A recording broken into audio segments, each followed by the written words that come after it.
What's up guys, आज की video बहुत ही दिलचस्प इंटरेस्टिंग होने वाली, क्योंकि आज हमें पता लगेगा आईएएस आईपीएस की पावर। देख लो, खान सर की वीडियो है तो कितने पावरफुल होते हैं। आज देख लो, आपने सुना ही है कि भैया कितने लोग तैयारी करते हैं और कितना डिफिकल्ट एग्जाम भी रहता है, टफ होता है। तो ओरिजिनल वीडियो का लिंक डिस्क्रिप्शन में है। खान सर की वीडियो हमेशा ही बहुत ही इंटरेस्टिंग होती है, बहुत कुछ जानने को मिलता है और एक मस्ती वाला अंदाज भी रहता है। तो करते हैं साथ में एंजॉय। वीडियो को कर दे सबसे पहले लाइक, चैनल पे तो सब्सक्राइब। 1 2 3 गो। ये भारत में सबसे पावरफुल जॉब है, क्योंकि वह राज्य सरकार उस अधिकारी को कुछ समय के लिए सस्पेंड कर सकती है, लेकिन हमेशा के लिए नौकरी से निकालने का अधिकार उसे नहीं होता है। सबसे डरा हुआ यही कर्मचारी रहता है कि जो डीएम है ना, डीएम इसका नाम होता है कलेक्टर। ये राजा से कम नहीं है ये। तो आप जब आईएएस बनिएगा, 25-30 साल का अनुभव हो जाएगा, तो पूरा झुंड में रहिएगा, आप लोगों को बिल्डिंग में रखा जाएगा। बहुत पावरफुल होता है। 311 आर्टिकल 311 में कहा गया है कि संघ लोक सेवा आयोग के जो भी नौकरी करता है संघ लोक सेवा आयोग के द्वारा, उनकी नौकरी से आप ऐसे नहीं कि एक झटके में उनको नौकरी से निकाल दे, ठीक है। तो उनको ना क्या करना है, आप लोग को संरक्षण देना है। संविधान उन लोगों को क्या देता है, संरक्षण देता है। किसके तहत?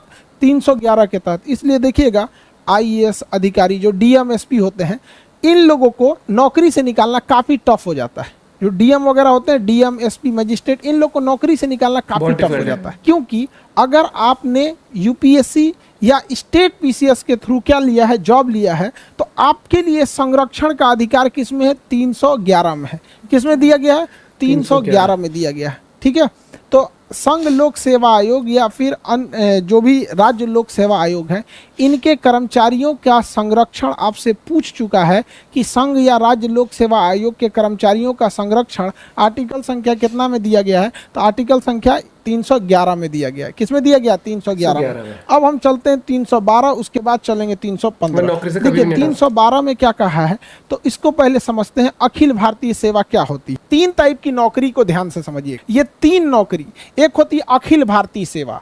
अखिल भारतीय सेवा, अखिल भारतीय सेवा, सेवा का अर्थ होता है नौकरी, सर्विस, अंग्रेजी में कहते हैं सर्विस। ऑल इंडिया सर्विस, इसे क्या कहेंगे? All India service. एक होता है केंद्रीय सेवा, केंद्रीय सेवा, सेंट्रल सर्विस, केंद्रीय सेवा, सेंट्रल गवर्नमेंट का नौकरी, सेंट्रल सर्विस। और एक होता है राज्य सेवा, राज्य सेवा, state service, state service, state service. देखिए इन तीनों में मेन अंतर क्या होता है? इसमें होता है जो अखिल भारतीय सेवा होती है, इसमें आपकी नियुक्ति करती है केंद्र सरकार, आपकी नियुक्ति करती है केंद्र सरकार और भेज देती है राज्य सरकार के पास कि जाइए उस राज्य में ड्यूटी कीजिएगा और उसी राज्य से सैलरी ले लीजिएगा। जैसे आईएएस अधिकारी, आईएएस अधिकारी को सेंट्रल गवर्नमेंट नियुक्त करती है, ट्रेनिंग दे देती है, सेंट्रल गवर्नमेंट ट्रेनिंग दे दी। अब उसका कैडर डिसाइड करेगी कि किस स्टेट में उसे भेजना है। गुजरात में भेजेगी, कहेगी जाओ गुजरात में सर्विस करो, गुजरात में नौकरी करो, वहीं से सैलरी ले लेना। तो ऐसी नौकरी जिसे केंद्र सरकार नियुक्त करती है और केंद्र सरकार ट्रेनिंग देती है, लेकिन वह व्यक्ति आके राज्य सरकार के डिपार्टमेंट में सेवा देता है और राज्य सरकार से सैलरी लेता है,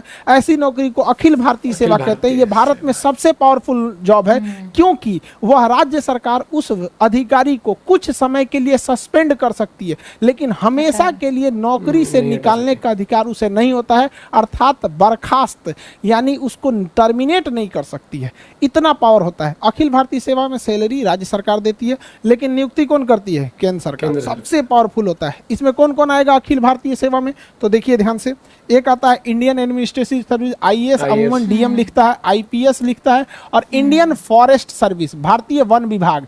इंडियन फॉरेस्ट सर्विस को रखा गया किसके? कब? 1966 में। क्यों?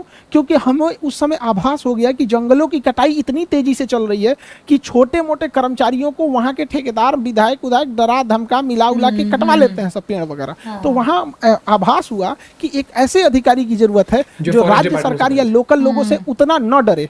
आईएएस जो होता है ना, ये कार्मिक मंत्रालय इसको कंट्रोल करती है, इसे गृह मंत्रालय कंट्रोल करती है और इसे पर्यावरण एवं वन मंत्रालय कंट्रोल करता है। आईपीएस की ट्रेनिंग किस शहर में? हैदराबाद। आईएएस की ट्रेनिंग किस शहर में? आईएएस की ट्रेनिंग, आईएएस की ट्रेनिंग मसूरी में। और आईएफएस की ट्रेनिंग कहाँ होती है? IFS Indian forest service, Dehradun. केंद्रीय सेवा में केंद्र सरकार नियुक्त करती है और केंद्र सरकार अपने पास रख लेती है। केंद्र सरकार नियुक्त करती है और केंद्र सरकार अपने पास रख लेती है। ये होता है केंद्रीय सेवा।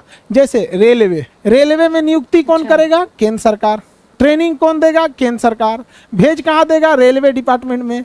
रेलवे डिपार्टमेंट किसका? केंद्र सरकार का। सैलरी कौन देगा? केंद्र सरकार। अगर आपको राजदूत बना के अमेरिका भेज दिया जाता है, अगर आपको राजदूत बना के अमेरिका भेज दिया जाता तो नियुक्ति कौन करेगी? केंद्र सरकार। किसके थ्रू? यूपीएससी के थ्रू नियुक्ति करेगी केंद्र सरकार और सैलरी देगी केंद्र सरकार। आपको कभी जापान, अमेरिका, रूस भेजेगी तो केंद्र सरकार के निर्देश पर जाएंगे। यूपीएससी में अगर आपको इंडियन पोस्टल सर्विस मिल गया या इंडियन रेवेन्यू सर्विस मिल गया, इंडियन रेलवे सर्विस मिल गया, तो ये सब केंद्रीय जॉब होते हैं। कौन सा जॉब होता है? केंद्रीय जॉब। तो जरूरी नहीं कि यूपीएससी में आपको सब अखिल भारतीय सेवा मिल जाए। राज्य सरकार आपको नियुक्त करेगी, राज्य सरकार नियुक्त करेगी, राज्य सरकार ट्रेनिंग देगी और राज्य सरकार काम कराएगी आपसे और वेतन देगी। सारा चीज जब राज्य सरकार के अंडर में आ जाता है तो राज्य सेवा कहलाता है। क्या कहलाता है? राज्य सेवा। जैसे बिहार दरोगा, जैसे दरोगा का एग्जाम, दरोगा का वैकेंसी कौन निकालता है? राज्य सरकार। एग्जाम कौन लेगा? राज्य सरकार। ट्रेनिंग देगी राज्य सरकार, काम कराएगी राज्य सरकार और उसके बाद से आपको सस्पेंडो कर देगी राज्य सरकार, निकाल के फेंकियो देगी राज्य सरकार, टर्मिनेट भी कर देगी राज्य सरकार। सबसे डरा हुआ यही वाला रहता है, सबसे डरा हुआ यही कर्मचारी रहता है, क्योंकि राज्य सरकार के अंडर में ही सब कुछ रहता है। अरे भैया हमरा उठा के मत फेंक दियो। समझ में आएगी नहीं? अब जैसे कोई केंद्र सरकार, कोई एसएससी से आया है और Indian service selection board, SSC service selection commission, तो ये होता है ना स्टाफ सिलेक्शन वाला, सर्विस सिलेक्शन नहीं जी, वो तो दूसरा होता है, एसएसबी हो जाएगा। एसएससी, अब उसमें आपको कोई इनकम टैक्स में इंस्पेक्टर बन के आए तो केंद्रीय नौकरी है। बिहार सरकार उसको सस्पेंड भले कर सकती है लेकिन नौकरी से हटा नहीं सकती है अगर कुछ गड़बड़ करेगा। हालांकि वो केंद्र सरकार का है, बिहार सरकार उसको कुछ टच भी नहीं करेगी, यूपी सरकार। आप रेलवे में टेक्नीशियन, सपोज कीजिए लोको पायलट है, ट्रेन चला रहे हैं, ऐसे स्टीयरिंग नहीं होता जी, A9 हैंडल होता है, ट्रेन चला रहे हैं, तो क्या राज्य सरकार आपको, यूपी सरकार का ये खराब ट्रेन चला रहे हो हटो, नहीं हटा पाएगी? कौन हटाएगा? केंद्र सरकार हटाएगी। तो सबसे ज्यादा कर्मचारियों के पास पावर किसके पास रहता है? अखिल भारतीय सेवा के, और सबसे कम राज्य सरकार के पास। जैसे पुलिस हो गया, सरकारी स्कूल के टीचर देखिएगा पोलियो पिलाने के लिए भेज देता है, कभी कभी चुनाव में ड्यूटी लगा देता है, कहीं कहीं तो नहीं लगाए ना इन लोग चुनाव में ड्यूटी। डीएम पूरे जिले के चुनाव का अपना सबसे बड़ा अधिकारी होता है, डिस्ट्रिक्ट मजिस्ट्रेट सबसे बड़ा पावरफुल होता है। लोग कहते हैं कि पढ़ लिख के राजा बनोगे, तो उन बकलोलवन को बोलिएगा कि जो डीएम है ना, डीएम डिस्ट्रिक्ट मजिस्ट्रेट, ये राजा ही है, समझा गया? इसका नाम होता है कलेक्टर, टैक्स कलेक्ट करता है पूरे राज्य से। ये राजा से कम नहीं है, ये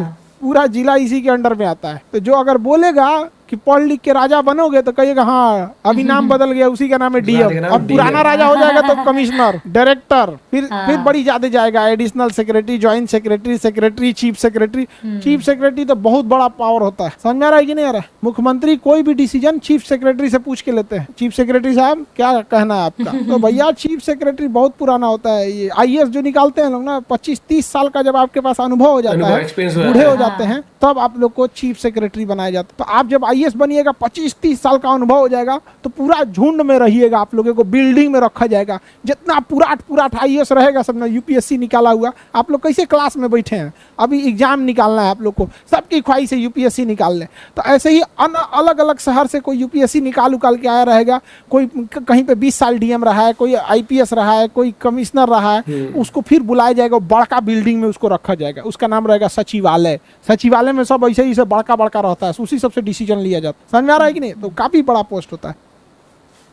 बहुत कुछ पता लगा इस वीडियो से कि सेंटर किनको अपॉइंट करता है और स्टेट गवर्नमेंट के लिए कौन अंडर रहता है, और प्लस ये चीज़ पता लगी ना, अगर सेंट्रली आप अपॉइंटेड हो, आईएएस आईपीएस हो, तो आपको सस्पेंड करा सकता है, टर्मिनेट नहीं करा सकता। वही आपने देखा होगा कि जब आप देखते हो कि जैसे जो हरियाणा पुलिस हो गई या जो भी पुलिस के एग्जाम देते हैं, तो वो उनको क्या है कि वो सरकार कभी भी हटा सकती है अगर वो कुछ भी गलत कुछ मिलता है तो सबकी पावर अलग होती है। और राजा कौन है? डीएम, डिस्ट्रिक्ट मजिस्ट्रेट, कलेक्टर जो होता है। और गांव में तो ये वर्ड होता है ना, कलेक्टर है, कलेक्टर बड़े होके कलेक्टर बनेगा। कलेक्टर को लग जाए भाई साहब, गांव में ऐसा माहौल होता है सच में, क्योंकि तो पढ़ाई लिखाई बहुत डिफिकल्ट होती है इन चीजों की क्या, इन पोस्ट्स की। आपको डे इन डे मेहनत बहुत है, जितने मुझे लगता है बाद में जितना सिविल सर्विस के एग्जाम जो होते हैं ना, बहुत डिफिकल्ट होते हैं, और आपको माइंड शार्पनेस चाहिए होती है। बच्चे देखा ना ऐसे लगे, बच्चे क्या मतलब जो लगे रहते इसमें, तो लेकिन भाई इन पोस्ट की रिस्पेक्ट भी अलग है। और ये चीज पता है कि बहुत मेहनत लगती है इन एग्जाम्स को क्लियर करने में, डे इन डे आउट लोग लगे रहते हैं और कई अटेम्प्ट्स भी करते हैं, लेकिन जब सक्सेस मिलता है ना,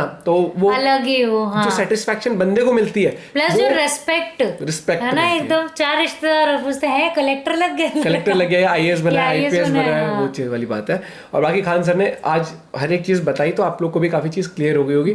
बाकी यही चीज है कि मैं कहना चाहता हूँ कि आप लाइफ में ना, चाहे आप IAS बने, चाहे IPS बने, चाहे आप एक किसी भी पोस्ट के लिए एग्जाम देते हो, आप ये जो भी आपका मकसद है, जरूरी नहीं है सरकारी नौकरी का, लेकिन आप उसमें वो माइंडसेट होना चाहिए कि हाँ भाई ये चीज़ हासिल करनी है। तो अब क्या होगा कि कई बार वो चीज़ हासिल नहीं होती, लेकिन आप उसकी प्रिपरेशन में एटलीस्ट आप अपने आप को इतना काबिल बना लेते हो कि आप आसपास कहीं ना कहीं पहुंच जाते हो। देखो ज्ञान नहीं है, ज्ञान तो खान सर देते हैं, हम तो बस थोड़ा सा वैसे ही बोल देते हैं। ये अपना जो इधर उधर से है बटोरा अपना पॉइंट ऑफ व्यू जरूर शेयर करेगा। मिलते हैं वीडियो के साथ, बाय, टेक केयर।